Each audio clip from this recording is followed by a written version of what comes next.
2I. Does council have any comments prior to that, or do you want to hear the cards? Cards. Cassandra Sanders. Good evening, Council. Dr. Cassandra Sanders Hawley. Norco High graduate. Norco High. Norconian, born and raised, and business owner here in Norco. Norco High, well. I'd like to speak in support of this event. I think it's very exciting to celebrate our city's history of this event. And I also think it's very important to highlight a special event for people with disabilities. There are 40,000 people living with a disability within a 25-mile radius of this city. And I think this is an important event to have, so I'm in wholehearted support of it, and I thank those who brought it to the city for doing so. Thank you. Thank you, Cassandra. Linda Dixon.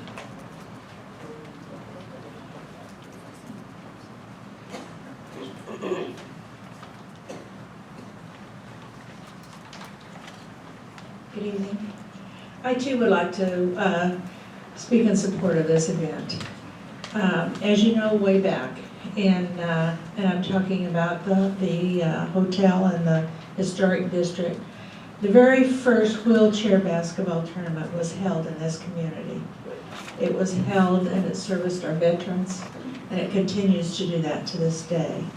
And I think what a wonderful honor we have to continue that tradition. And we need to support this in any way we can. And we have found out, because we were in somewhat of a partnership with the last one that occurred, it was held on the historic gymnasium, which is now located on the prison. And the prisoners were able to go over there and watch this tournament. And what a thrill it was for them, but mainly for the servicemen who participated in that tournament. Now we're getting ready to go public to the city of Norco. And the tradition should always continue. We should always support those who have disabilities, and especially this historic event. Thank you.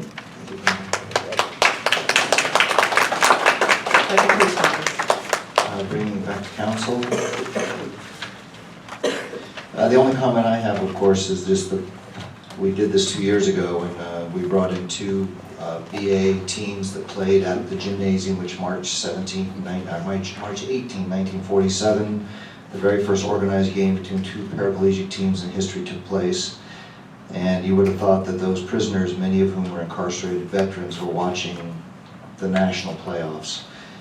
We also, it was amazing, we had Mike Box, a friend of Greg and I's, and he just kept giving away wheelchairs, these specially modified wheelchairs to kids so they could play basketball. And it was just an amazing event, and so we want to try to carry that tradition on. It shouldn't be a financial drain, it won't be. I think we'll be able to raise the money to include this, including putting up the two teams that will play the Friday before the tournament. And I hope to get council support on this. Kevin, I'm wholeheartedly in support of this. I'm just wondering why you don't make this as a special annual event each year. I mean, right now, so we can continue that as we come back. It will be an annual event. It had been attended, but we had a glitch last year, and through nobody's fault, and we decided to bring it back this year. It will be an annual event, and it's named in honor of the Rolling Devils, which was the very first wheelchair basketball team in history to actually barnstorm. And looks like the very last Rolling Devil who's alive, he took a bullet at Okinawa and lost the use of his legs. Jerry Fessenmeyer, they're doing an article on him in Los Angeles Magazine, and it looks like he is going to be able to come and be at this game, so he's very excited, the tournament, so we're very excited. So yes, we want to make it an annual event. Second. Councilmember Schronemeyer? Hoffman? Yes. Mayor Pro Tem Newton? Yes. Mayor Bash? Yes. Motion carries. Moving on to public comments. This is the time that people in the audience have the opportunity to speak for 3 minutes. Please fill out a card, and you can speak on anything that is not on the agenda. So do we have any cards? Yes, we do, Mayor. Jeff Cahan? Jeff. Mr. Mayor, Council, this is the last time you're going to hear from me this summer on the summer concerts. The reason is because our Friday concert is Woody and the Longboards. The next Friday, and this is for everyone else in the audience as well, this is the one time we're going back to back. We're not skipping a week because we had a scheduling conflict with the rodeo. So we had to pull the last one in, which will be on the 12th, and that'll be the Rock Stars of Tomorrow. It's a wonderful local community group that allows the kids to perform in public. So it's a great opportunity. I appreciate the council's support this summer. It's been a great summer. We've had great turnout. Last time it was a little hot. The weather's going to be perfect on Friday. It's only going to be 90 at the high, so it'll be great. Come on out and hear some great surf music. The other reason why I'm here, Kevin, you mentioned that we had some Cub Scouts and Webelos in, so that was a perfect segue. Those Webelos are going to graduate and become Boy Scouts. I appreciate how much the city supports the scouting program. So I'm here as a representative of Troop 33, and we'd like to present the city with a small plaque, a little appreciation just for everything that the city does to support scouting, to support our boys with, you help us to be able to help the city. We do different service projects. We've done Eagle projects around town. And really, even though this is from Troop 33, I really want to present it on behalf of all the scouts in the city, because we also have Troop 999 and Troop 733. So I just want to thank the city.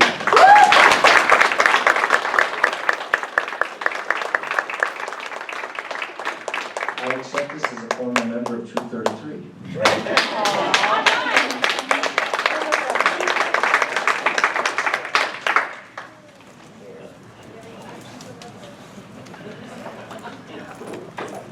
Rosa Zuniga Green.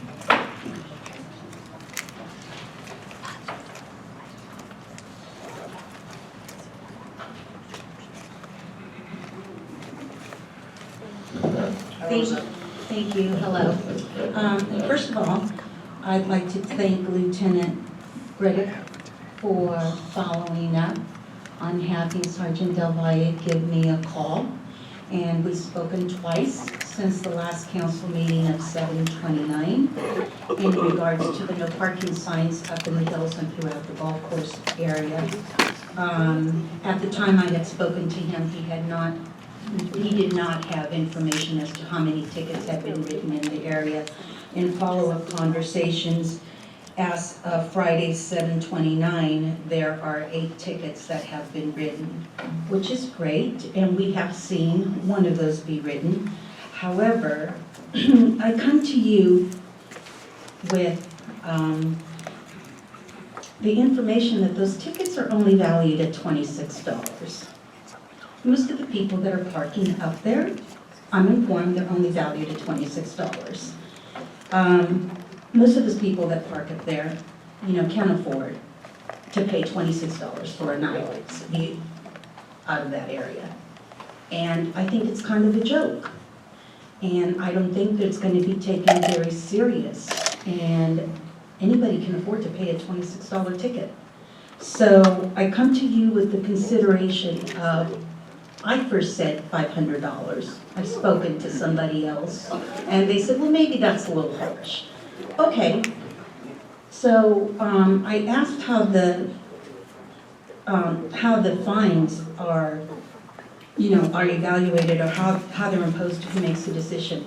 I was informed it's the city council, not the city council, it's the city of Norco that makes these fines, or, establishes these fines. I asked who. He gave me a name. I'm not going to say the name right now because I haven't had a chance to speak to that individual at the city. So I don't want to do that. But I come to you and ask you that you take into consideration this matter.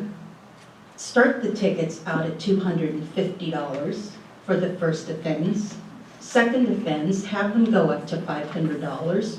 Third offense, just jump them incrementally. Because if you don't do this, if you don't enforce this, it's going to be a joke. And I had to kind of maintain my composure when I was talking to him at work. While I was at work, I kind of chuckled and laughed and said, you are kidding. I had other things I wanted to say, but I was at work and, held it back. So while they're out there, I think they need some help. So I think the fines need to be raised, and I understand the city is the one responsible for establishing those fines. So help us out there. I don't know how it's gonna get done, but, let's do it. I see him jotting down, and of course Andy has the first dollar we ever made as a city, so I'm sure he's going to, $250. We can't comment though, thank you, Rose. Thank you very much for your time. That concludes public comments. Closing public comments, bringing it back to council. Legislative matter 5A, ordinance number 1005, second reading. I make a motion to approve. Councilmember Steinmeier? Yes. Hoffman? Yes. Mayor Pro Tem Newton? Yes. Mayor Bash? Yes. Motion carries. Just very briefly before we move on, just so in case you know, if you know who Red Taylor was, I meant to say this at the beginning. His funeral is this Friday. Red Taylor was a very influential council person in the city of Norco, and his funeral will be this Friday at 10:30 a.m. He is the one responsible in large part because he's part of the Community Services District for our sewer system. It's going to be the Miller Jones Chapel of Paris, Paris Boulevard, 1835 Paris. He was a councilman for 12 years, I believe. He was quite a guy. He came here to work on the Naval Hospital. He was the first one working on and the first and last one to go off. And those of us that remember Red, he was just a real sweet, nice guy. So anyway, his funeral's this Friday. He died at 97. He was a pistol up until the day he died, and then he died in his sleep, so it went the best way, I think, at 97. So just so you know. Moving on to discussion, item 6A, consideration of organizational modifications to the Economic Development Advisory Council, EDAC, City Clerk, and Roger Willoughby. Yes, Honorable Mayor and members of the City Council. At its meeting of June 15, the City Council expressed an interest in modifying the current city resolution, which governs the size, composition, and operational procedures for the Economic Development Advisory Council. What I have before you tonight are some changes that will enhance EDAC's efficiency and make it more representative of Norco's dynamic business community.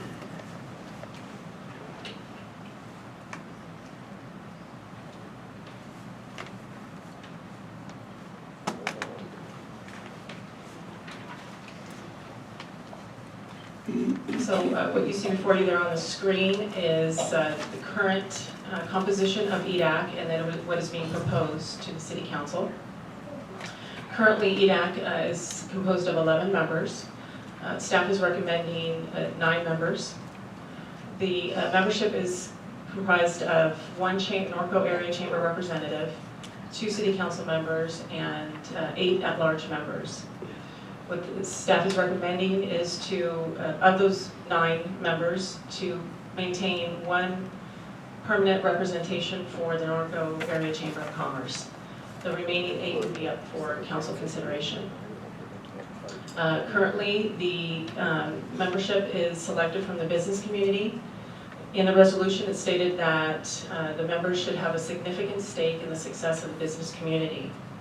What we're proposing is, and that was viewed a little bit ambiguous, so what staff is recommending is more specific. And what is listed there is the 3 bullet points: the current ownership interest in an active business in Norco, an officer or management level employee, or a Norco resident with valuable expertise with various skills, such as marketing, real estate. It's listed in the resolution there. So a little bit more specific on some of the requirements. As far as the terms, right now the chamber is just a permanent representation, so there's no term limit. The council members currently have a 4-year term on EDAC.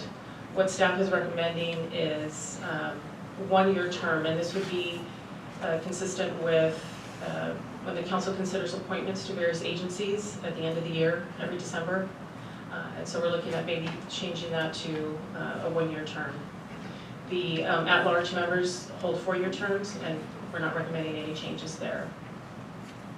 Currently, the absence policy is 5 absences within a 12-month period shall deem the position vacant. what staff is proposing is a change that is consistent with all commissions, even the newly established Youth Advisory Committee, which reads 3 successive absences or the 5 within a 12-month period. Currently, the EDAC is the only advisory body that interviews applicants and provides recommendations to the City Council. We're recommending that that be removed from the process. And I just want to note a clerical error on the resolution that's in your packet. Section 3, the first bulleted item, I believe, still has that interview process there, and again, that was a clerical error that should not be in that resolution. So that's my very brief presentation. Mr. Brody and I are available for any questions. Council have any questions for Mrs. Link or Roger Brody? I have one. Yes. Just for clarification, the way it's proposed, the council could decide that there would be 1 or 2, correct, members? Or are you guys specifically looking for 1 council member for 1 year? It could be 1 or 2 or none, Oh, or maybe the council members would not have voting rights, or, okay. so So it's up for discussion? yes. Okay, thank you. Cheryl,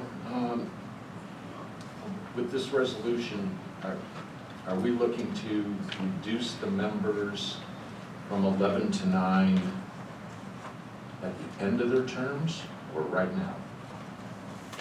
Currently it's 11, we do have 1 vacancy, so yes, as the terms come up, we would just, I believe that there are 4 terms coming up next year, and so we would just only recruit for 3 positions.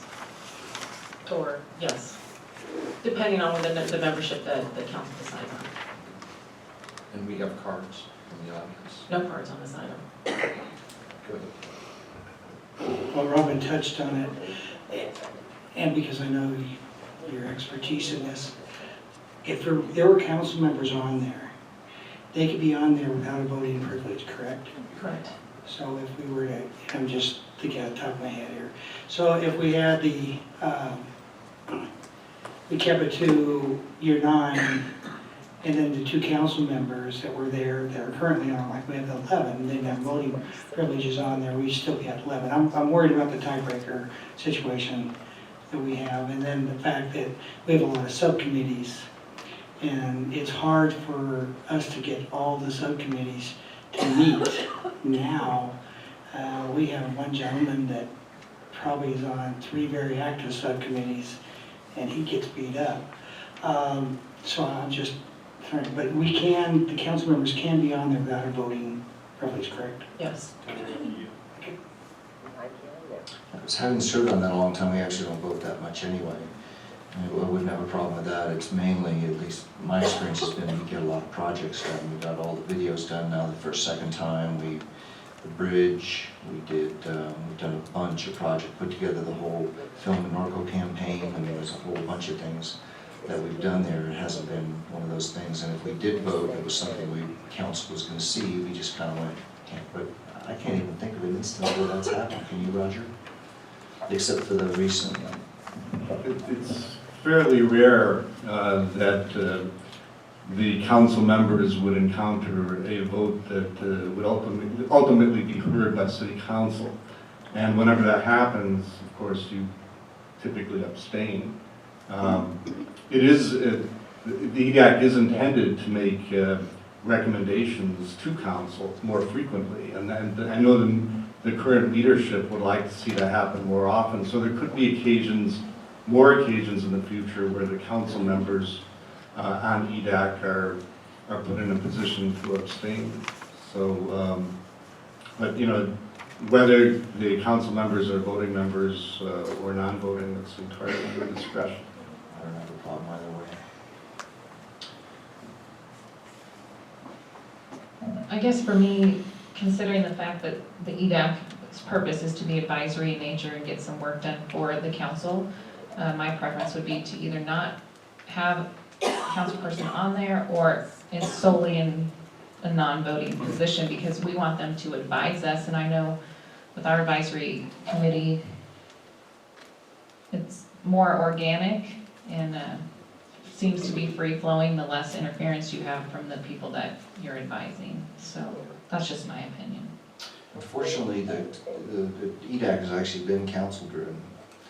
I mean, the whole video thing, all that was driven by council. A lot of things were driven by council at that level. And the other thing too is just obtaining information about hotels and stuff like that. And it was a very useful, what came out of it was projects, but if we want to make it more advisory. I kind of agree with Robin, this, you get a greater chance. I like being on EDAC right now, but at the same time, I would not have a problem having a non-voting position. It's just because it's advisory, so we don't get ourselves in that situation. I mean, I was the one that asked for this, figuring this out, and the one thing that Cheryl did do is the no interview or recommendation clause, I think is absolutely necessary in there to make it consistent with the rest of them. The other situation, and it comes back to the membership and the who's on there. We really, on EDAC, there's a lot of things going on. The chamber's been quite a bit of help being on there, at least we get to feel what's going on. But what we don't have is people from the hospitality business, the auto mall, Silver Lakes and that. And that, you know, representatives, so we know those are supposed to be our economic generators. And, you know, I've got sitting in front of me the definition of economic development. And for some of you, it's not obvious. It says, to be precise, the definition of economic development should be a net gain of money flow called an economic base into the community. Pure and simple. That should be the focus of this group. And to get that, we need to have representatives from those three major industries that we are actually focusing our destination Norco on, is that. We got 10 auto dealers, yet we don't have any representation on there. We have 4 hotels, yet we have no representation. And that was kind of my goal on this, is to get those on there. I don't want to make it specific for those industries because I don't want to tag them down, but as the staff report, and staff can back me up, when we went to the seminar, most of the economic development people we met were actually staff members of each individual cities. They were paid people. To have a volunteer EDAC or a group of citizens or businessmen EDAC, it's very unusual in most of the groups we met with. So I feel good that we have the people that are on there now. I just like to see us strive to help those businesses out that they're in there, they're doing it every day. We have some retired business people in there, we have some small business owners in there, which are very necessary, but we need to get the other ones. And I don't want to make it specific as trying to get them, but I'm just trying to point out, as a group on our EDAC, we need to make sure that we get those representations. So I hate to see us cut the numbers down. And that way, I like to keep it at 11 because of the subcommittees and the fact that we need to strive to get somebody in there in those 3 areas. Thank you. We have 11 members today. We have 10 members today, we have one vacancy. Well, let me first say, I'll start with the bottom, that you're getting rid of the interview or recommendation process, and I certainly support that. With 11 members, you make yourself, or your group, more discussion, better ideas. So I could support leaving it currently at 11 members. And that would give you the opportunity to open it to hospitality or auto dealers and, target some of the industries that Councilman Hoffman mentioned. But I firmly believe that council members should not be on the commission or on the advisory committee. We don't serve on planning, streets and trails, parks and rec. I think I think maybe it would make it a little more free-flowing advisory group. So I'm okay with leaving it at 11 members, but no council members.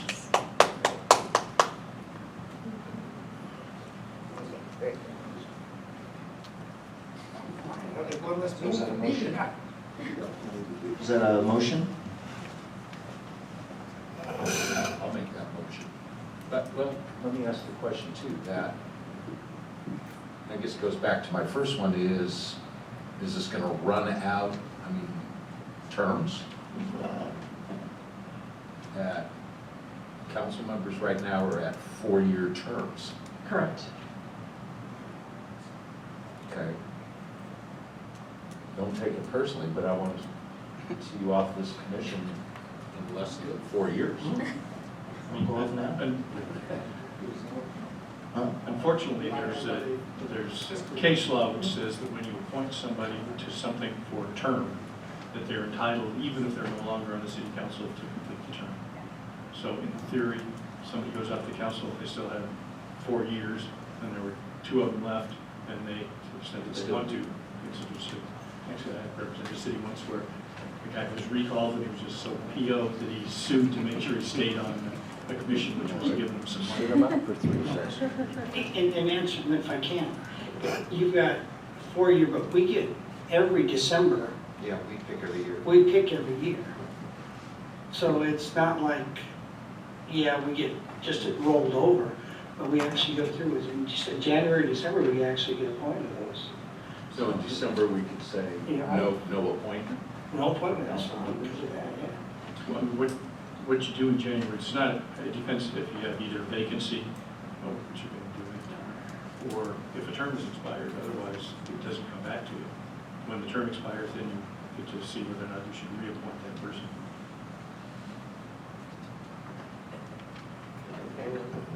Because it's not an Confusing me on this, John. It's not an annual appointment. John, I think considering not having the city council members. I think we're talking about 2 different things. I think we're talking about 2 different things. I believe council members, we have plenty to do. So let's kind of ease that burden. But was your question if you decide 11 no council members, whether or not the council members get to hang in there for you? Because they like That's basically, yeah. No. But let's start over.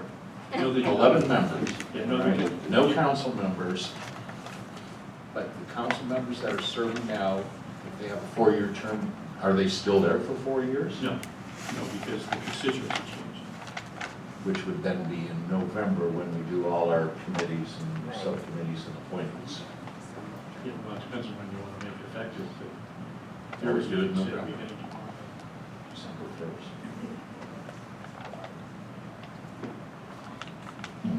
Okay, I have one other question then. So Kevin has mentioned that a lot of the EDAC projects have been kind of council member based. So let's say I had an idea and I wanted to start a street fair or whatever with the high school kids, and would I then just present that idea to EDAC, and then if there's somebody that wanted to run with it, they could run with it, and I've just kind of backed off from there and said, here's an idea, and then the EDAC can say, yeah, that's great, and we'll go with it, or, well, Robin, that's really not feasible, and how would that process work if there was something that I was super passionate about that I thought EDAC needed to work on? I would envision that would be a scenario where you would actually make a presentation to the EDAC, express your passion for this particular project, and if the EDAC chose to pursue it, then they could, it would be council-driven in a sense, but it would become, they would be the implementators. And then, if anything that required a city council authorization, they'd bring it back for your review. Could you also, Roger, Kevin does a great job, like with the film festival. How would that work? Kevin could still bring the film festival forward? Absolutely, and I think, the council members, the current council members on EDAC And prior ones, and I'm thinking of Berwyn in particular, really spearheaded the 6th Street Gateway sign. I mean, the council participation has been very fruitful, so there can definitely be another avenue for that. Any of you could make presentations, get on the agenda, and recommend projects.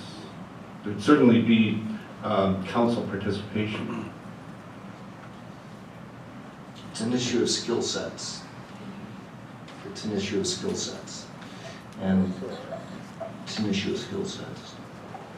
But I think we're pretty much done with we would still be connected to the Film Commission. The film festival is actually not part of EDAC, but what is pretty much the entire advertising program, which has all been generated with very specific skill sets. That's the loss. But I'm good with this. Can we make a motion? Why would that be a loss? Why couldn't? Just because there's a lot of things that happen in the meeting that spur certain things. And there's, just putting films together, you spend, myself and one other person spent many, many days creating the entire advertising campaign for the new films. And a lot of that comes just out of the interchanges and so it's just the whole bridge thing. There's connections that happen between council and others. And then you also, as a council person, you will, for example, there was a whole Navy program trying to capture that. And so we ended up going back east, and there was a lot of things that occurred. So somehow we're going to have to make sure we bridge that nexus. Now, in the last couple of months, we haven't been that active in terms of those kind of things. But I think if you bridge it somehow and we get communications, I think it'll be all right. Let me follow up on that. Kevin, and this doesn't stop anybody, and Roger, correct me if I'm wrong, or John, anybody can be on that subcommittee of any one of those groups. I mean, when we talked about doing the bull ride, we had people from outside, non-EDAC members being part of the subcommittee. Well, technically, the subcommittees are limited to EDAC members. In that particular instance, they created kind of a hybrid steering committee where they brought in some outside members. But is there a problem with the steering committee as being part of that? Well, no, I think, the point I'm trying to make, whether or not there's a council member on EDAC, there can certainly be council input. And as well as input from the general public. I mean, nothing stops, any member of the public from attending an EDAC meeting and recommending a project or some kind of initiative. So, whatever you decide tonight, EDAC will not be operating in a vacuum. There'll still be input from a wide variety of people. I just have one other question. There's been discussion of what type of industry partners we need to have on EDAC or looking forward. I guess my only other question would be, what kind of recruitment efforts, or is that particular part of this going to change going forward? And I personally see when we look at the chamber on there and the chamber having no term limit, that chamber person should be your key or gateway to those people that you want. And so I would hope that that particular seat with no limit would be one of those people that's helping you recruit and being your tie to those people that you want from those other industry sectors. So It tends to change with who's the president. right, but I just don't want excuses down the road for why we don't have applicants. Right. So that's kind of what I'm looking for. So So do we have a motion? Okay, I'll make the motion to leave the current members at 11.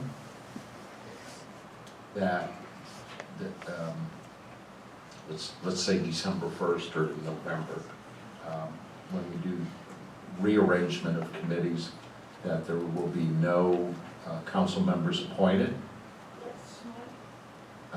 And that the vacancies that we have as far as the schedule, we need to fill one vacancy, and then this would make a total of 3 then, correct? That would happen at that same, I think that same time frame in November, that we would advertise and make those appointments in December. So the current vacancy we currently have would wait until the others. That's kind of the way I'm leaning now, and then just then you'd have 3 vacancies you could fill at one time. Yep. Unless, Roger, you think EDAC needs that additional member right now. I'll defer to council on that. I personally think that it's not a bad idea, go ahead and just pick the 3. Because we really do need to have somebody from the auto industry, and in terms of hospitality, the time to work. At one point, we had 3 people from hospitality, we knew everything that was going on in terms of rooms, and it would be nice to have somebody who is actually, has their finger on the pulse of what's going on with the rooms instead of just the guesswork.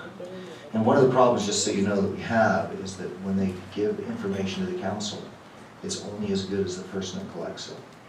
And so that was one of the things we were able, because if somebody went out and said, questioned businesses, we had one person that they always came back negative.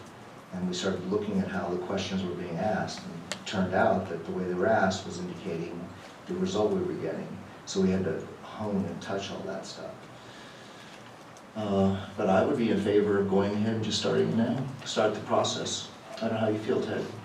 I believe we can start the recruitment process and fly her out, but I don't think we need to fill them until we're in August. By the time you get that filled out, you're gonna hit September, get back, you're almost looking at October, and you can see them around the 1st of December. Probably get 3 and get them so much. That'll give Roger and Kelly an opportunity to hit those specific areas like the Auto Mall, the Hospitality Center, some of our other large touristy groups, things like that, to go out and do that recruitment ability, so yeah. If I may, I just want to clarify that the appointment process is done at the end of the year, and the appointments are effective in January for the following calendar year. That's good. So the vacancies from not having the 2 council members wouldn't be You effective don't do a until whole lot in the December. 1st of the year. Again, I just want clarification. You want me to go ahead and proceed, if the motion passes, to begin recruitment now for appointment? Probably early First of the year? September, get your recruitment in September. That way we can do the appointments in this November or January. Good? However you guys want to do it. Andy, you sit on there, is that That's a good plan. okay? I I mean, you By sit the on there way, too. I think when it comes to recruitment, staff has a significant role to play in that.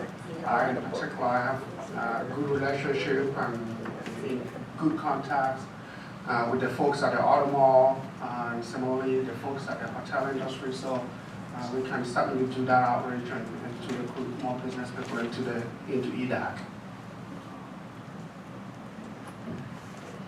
So what's your motion, Ray? Can you restate it? Or ask the clerk to restate it. The motion was made by Mayor Pro Tem Newton to keep the current membership of 11 during the council appointment process at the end of the year, to not, to remove the 2 council appointments from EDAC, and to begin, although actually this wasn't part of your motion, but to add that the recruitment process will begin in September, or appointments effective in January. Is that correct? Proposed changes. And to adopt, As noted, as to adopt the remainder change. of the proposed changes. Councilmembers Grunmeyer, Yes. Hoffman, Yes. Mayor Pro Tem Newton. Yes. Mayor Bash. Yes. Motion carries. Moving on to 6B, formation of ad hoc committee to review Hindu temple entitlement process. Andy? Yes, Mr. Mayor, members of the City Council, this is a recommendation from staff for the City Council to consider forming an ad hoc committee to review the Hindu temple entitlement process. As you recall, an application for conditional use permit and the associated variance for the development of the temple and cultural center was submitted by the applicant and was had and denied by the Planning Commission on April 13th of 2016. The Planning Commission denied our project due to concerns ranging from inadequate parking to the height of the structure, which did not meet city requirements. The applicant appealed the Planning Commission's decision to the City Council. The City Council had that appeal on July 6, 2016, and denied the appeal based on the same concerns.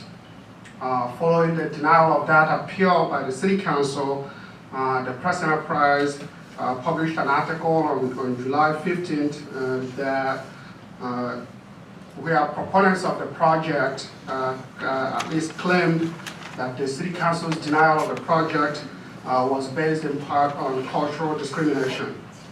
And again, on July 20th, 2016, at the City Council meeting, 3 speakers expressed concern about the City Council's denial of the project.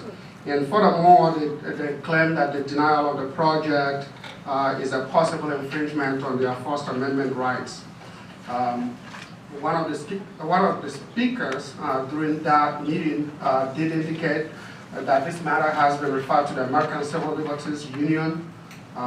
Given the misunderstanding in the media regarding why this project was denied by both the Planning Commission and the City Council, in the applicant's willingness to make changes to the project as was previously proposed to meet city requirements, staff is recommending the formation of ad hoc committee that will work with the applicant to better understand the project scope. I believe this is a very complex project and perhaps not one that could be fully understood during the limited time that City Council and or the Planning Commission have to review this project. And so with that, I'm recommending that the City Council consider the formation of ad hoc committee that will include 2 council members, 2 Planning Commission members, and staff that would work with the applicant to better understand the project, especially as it applies to the physical characteristics of that project, the on-site improvements, and the uses of those on-site improvements, traffic impact on other properties, there are on-site living arrangements, and there were drainage issues that we identified during the discussion, as well as parking requirements.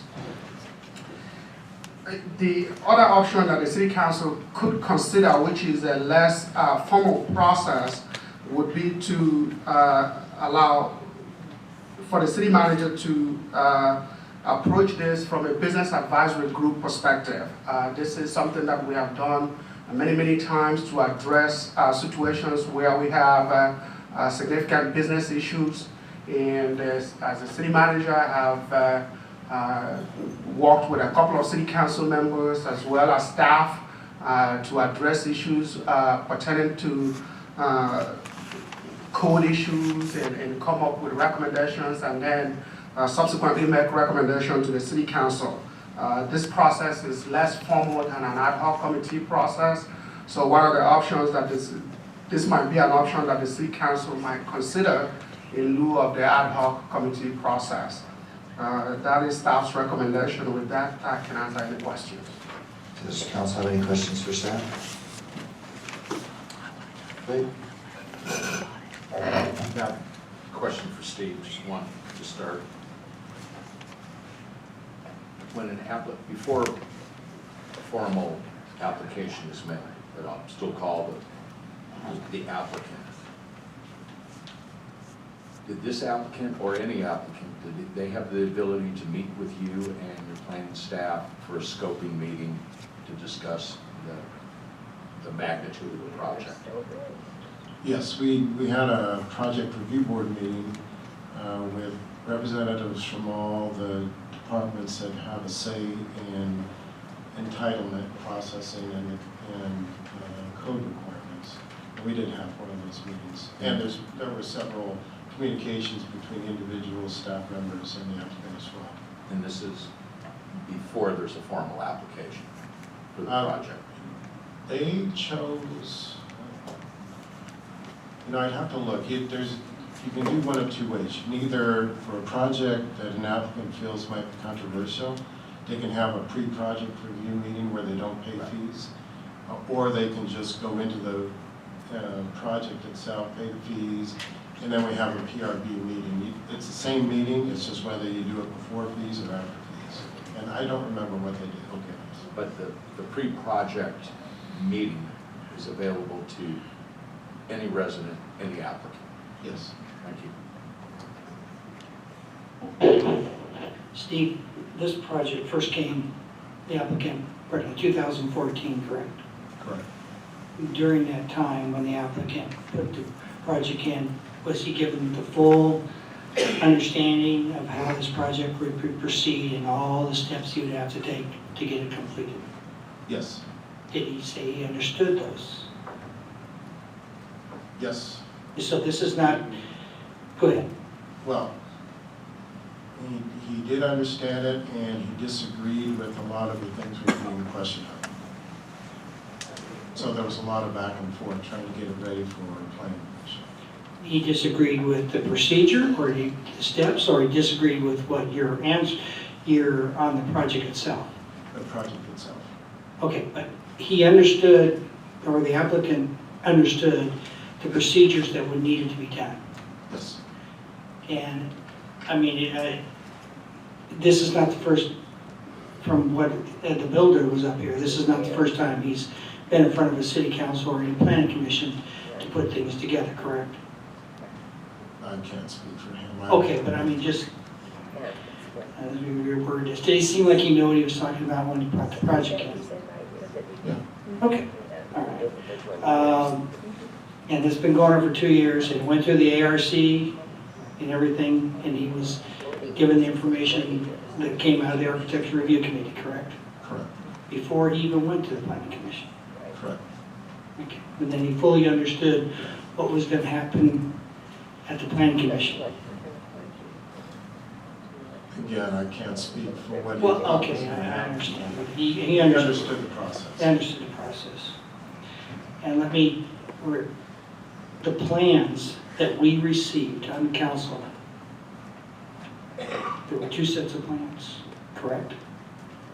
Only one of those plans had the planning commission received prior to him coming up here. Correct. And the other plan that we received, planning commission had not acted on. Correct. And at that time, what did you tell him when you submitted, when you brought those other plans to council? Well, the applicant asked me if he could present something to the city council to show their willingness to cooperate in the architecture. And he was told yes. And you told him yes. But you tell him that, and John, correct me, what we were deciding that night was an appeal upon the planning commission decision and not any new plans. Correct.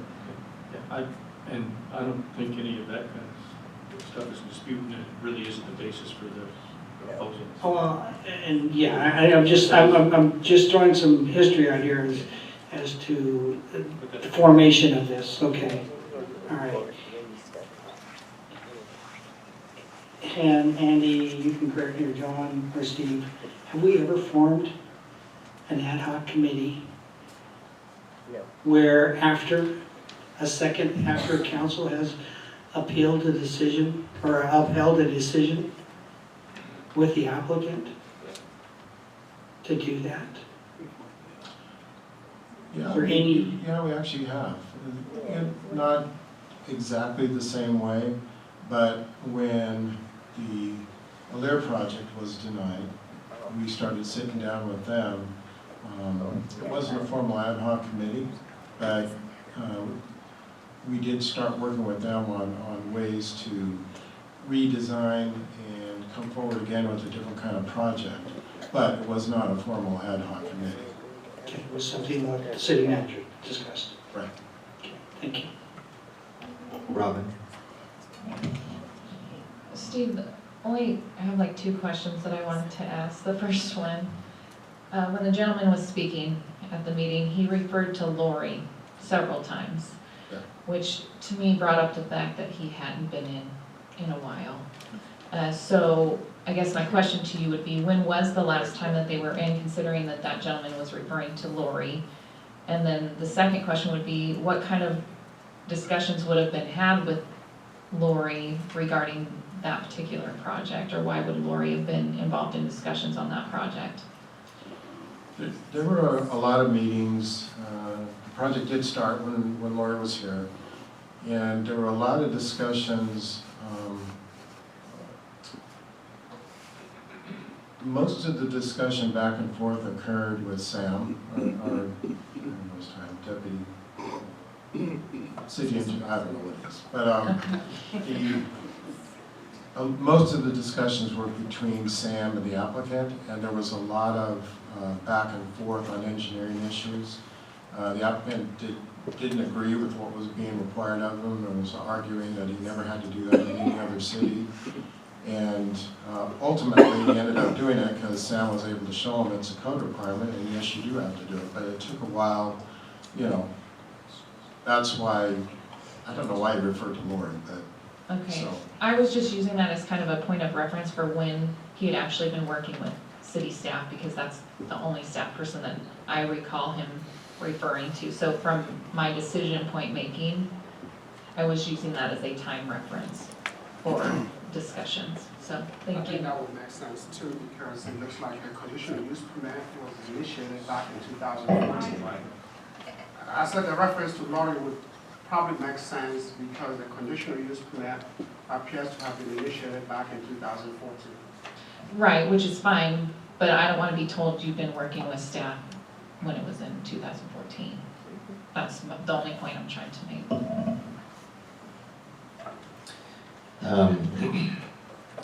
The applicant, when he was before us, he stated that he was not listened to it at planning.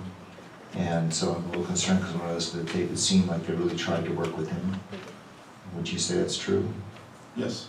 And then the plan that we saw, the second plan, we really didn't have an opportunity to check that. So, do we have any cards on this issue? Yes, Mayor. Myrna Palsa.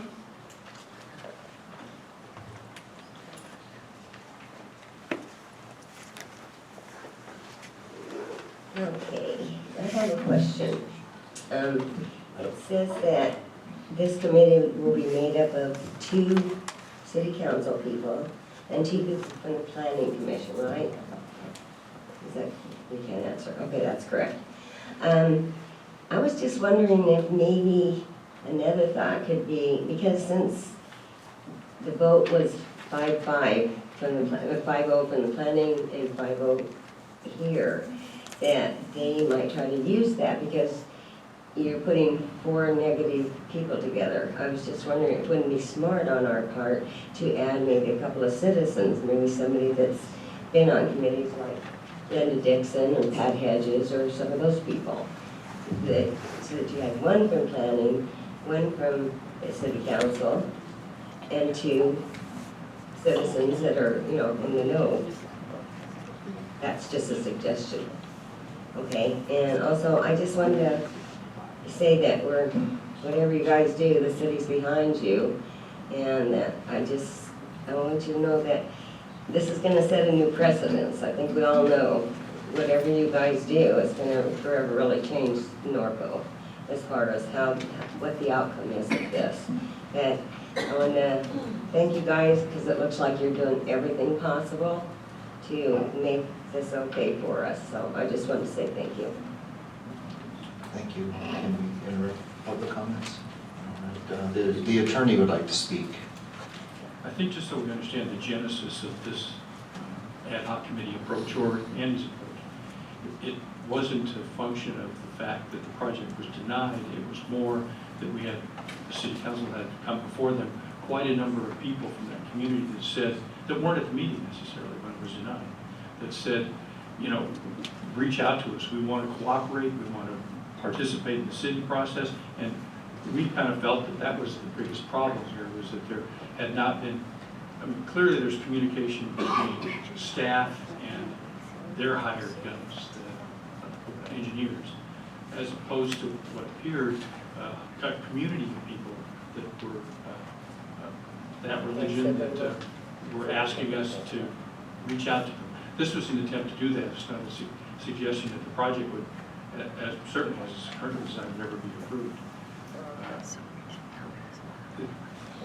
In addition, as some of you probably know, there is federal law which applies to religious institutions, which does not apply to development projects in general.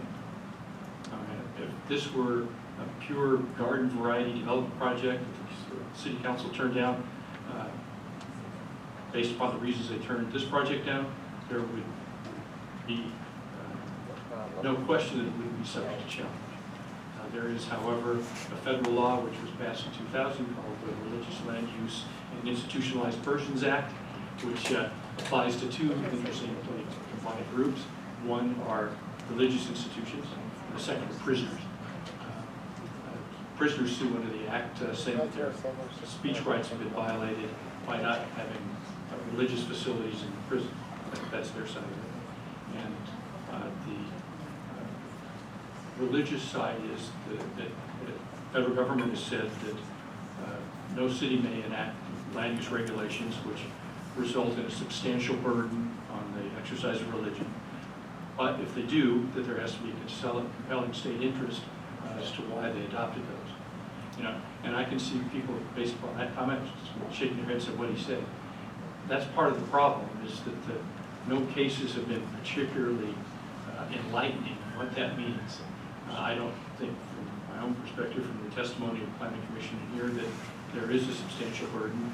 But on the other hand, you know, given the fact that there are some additional dynamics, it made sense in this one limited case, not establishing a precedent for anything, to maybe reach out to a community that felt that they were being excluded, just to maybe, if nothing else, make them understand or help them understand what Norco was about and what the Planning Commission / City Council, why it denied the project and the potential for a future project. Again, it wasn't really directed toward their, like it would be with the development project, directed toward their engineer and development guy. I think that Ted's right, that they clearly understood what they were doing and what the basis was and what they did at the Planning Commission and all that stuff. It was really more for the citizens who really don't understand that process to participate in kind of Norco reaching out, helping hand. That's kind of the bottom line. Thank you, John. Thank you. Next card. Where's that? Shannon Watt.